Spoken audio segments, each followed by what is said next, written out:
pauses, and I know this is the point at which I'm supposed to jump in with assurances that he'll be back. He'll be one of the lucky ones who somehow survives, who dodges every bullet, avoids every landmine. He'll be one of the ones who comes home from battle with all his limbs attached and his mind and emotions untouched. He'll come home, and they'll marry and have children and live happily ever after. But I can offer her no such assurance. I silently curse whatever fate has seated us by each other, not for my sake, but for hers. Someone else might have been able to say the words, to give this frightened young woman the comfort she needs. Maybe an older woman, a kindly, gray-haired grandmother who sent husband or son off to an earlier war, and who could pat this young woman's hand and say, "Now, dear, don't you worry for a minute. When my Harry went off to the South Pacific in '43, I thought I'd never see him again. But thank the good Lord, he came home, and with more medals pinned to his chest than there's jewelry in the cases at Tiffany's." It isn't something I can do. Instead, I ask, "What's his name?" "Alan," she tells me proudly. "Alan Hastings III. I'm hoping to give him the 4th. "Are you both from Jackson?" "That's where our plane is headed, Jackson, Mississippi." She nods. "We've lived there all our lives. Alan is kind of the boy next door, though he actually lives a few streets over. We grew up together." She pauses again, then sniffs and says, "I was just remembering how in school we used to have those air raid drills where we'd get under the desks and put our hands over our heads. Remember those? I grew up waiting for Russia to blow us all to bits. But now that we're really at war, we're fighting in some place called Vietnam. I'd never even heard of Vietnam till just a few years ago. Whoever would have thought?" Her voice trails off, but I notice that the tears have stopped. Maybe it's helpful to her just to talk to someone. She looks thoughtful for a moment. I wait for her to go on. She turns to me suddenly and holds my gaze. "President Johnson promised in all his campaign speeches not to send our boys to Vietnam. Well, here we are, not even a year into his new term, and it seems like half of America is on its way to fight the commies." I nod my understanding. It is July 1965, and about 100,000 troops have just been sent over.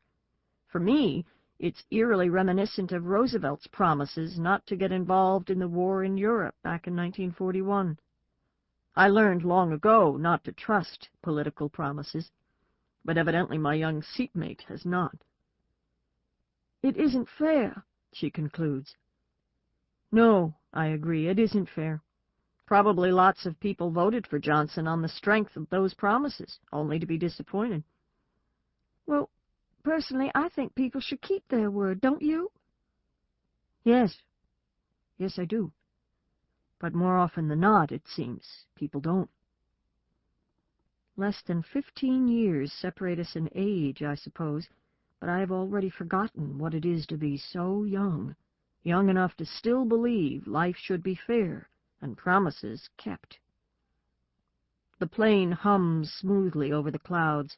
A nattily-dressed stewardess comes around and offers us a beverage, but we both decline. When the stewardess moves on to the next row, my seatmate says, "I just hate war, don't you?" The question startles me. Of course I hate war. Does anyone love it? "I've seen 3 wars so far in my lifetime," I tell her, "and I can't say I've been very glad about any of them." "Have you really seen that many?" she asks. "The Second World War, Korea, and now Vietnam," I enumerate. "They say Korea wasn't really a war." "It was for those who lost husbands and sons." The young woman nods. "Funny. Now that you mention it, I guess this is my 3rd war, too, since I was born in '44. Mama was only 17 when I was born, and Daddy was 18. 2 weeks after I was born, Daddy was drafted and sent to Europe with the infantry." She purses her painted lips, frowns. "We're always busy fighting somebody, aren't we?" Did your father come home? Oh, yes, he's still alive today. Thank heavens. Well, then, that gives a person hope, don't you think? At that, her eyes light up. I suppose it does. Yes, men do come home. She looks past me for a moment, smiles, then comes back to me. Do you remember anything about the Second World War? Oh, sure, lots. I was a child, of course, but I certainly remember it. A person hardly forgets something like that. What I remember most vividly, though, isn't the stuff of history books.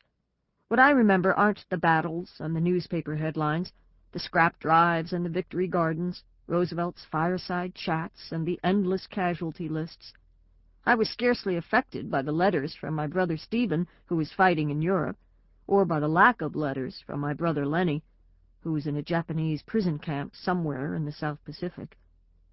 What served to define the war for others meant little to me then, and even less now. What I remember most vividly from the war years was Jimmy Durante's weekly radio sign-off, and how it always left me in tears. "Good night, Mrs. Calabash," he'd say at the end of the show, and then he'd add, "wherever you are." And when he said those words, I felt for all the world that he was looking straight into my heart, and he knew exactly how I felt, when no one else in my life had even a clue. The war had separated me from the people I loved most, Chi-Chi and Ha-Ha and Sunny. The separation itself was bad enough, but even worse was the not knowing where they were. If I'd had some idea as to their whereabouts and when they were coming back, it would have all been so much more bearable. But I hadn't heard a word from them since the day they left, and it was just as though they'd taken a train to the edge of the world and fallen off.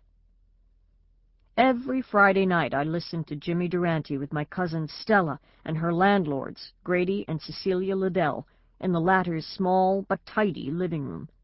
I'd lie on the floor with my arm thrown around my dog, Jimmy, listening to the grown-ups laugh and trying to laugh along with them. But whenever I heard the final words, I was doomed.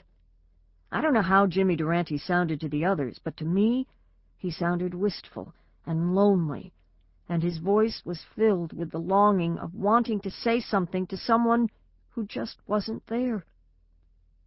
And so, by the end of the show, I was dropping tears onto Mrs. Liddell's carefully vacuumed carpet, feeling dreadfully sad for myself, and for Jimmy Durante, and for all the people whose lives were shattered beyond repair, because the most important pieces were missing.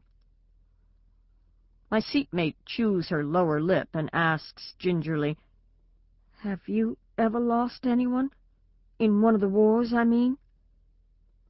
I hesitate to answer, as this is not a conversation I want to have. Reluctantly, I say, "Yes, I'm afraid so." "Not your husband?" She glances at my left hand in search of a ring. "Oh, no, I've never married." "Oh, I'm sorry." Her response so amuses me I have to stifle the urge to laugh. The ultimate tragedy for the young, not to marry. She, like so many, believes that life doesn't begin until one has settled comfortably into matrimony. I want to tell her not to be sorry for me, that my solitude is chosen. Solitude, I long ago decided, is the most effective means of protecting the heart, leaving me assured that mine would never be pained the way hers is now. "Well," I say by way of explanation, "my career has kept me pretty busy." "Oh, what do you do?" "I'm a journalist. I write for a magazine called One Nation." "How exciting!" she exclaims, at once more animated than I've seen her so far. "Are you going to Mississippi to do a story?" In fact, I am. Yet one more civil rights story. I have done so many of them in the past 4 years, I'm growing tired of writing about the sit-ins, the demonstrations, the violence, the injustice. But a woman in Carver, Mississippi, has been begging me for months to come do a story about voter registration in her town.